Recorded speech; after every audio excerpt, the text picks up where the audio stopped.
Mnogo je bitna stvar, to će nam kasnije doći, ali evo pade mi se dođe na pamet. Čovjek i žena koji su živjeli zajedno, strogo im je zabranjeno da nakon toga jedno drugo ljagaju.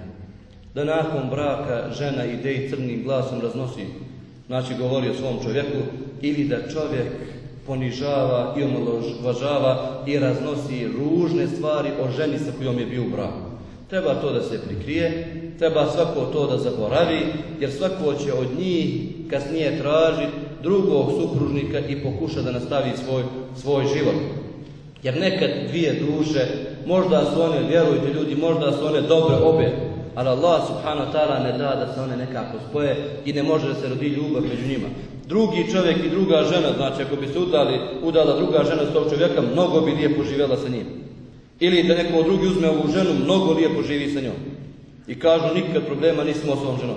Znači, naiđe nekad, oboje dobri, oboje vjernici, oboje sve, ali eto, nemaju ulfe, nemaju znači tu ljubav, tu smirenost, to poštovanje, ne mora da se rodi među njima i onda se dogodi razvod braka.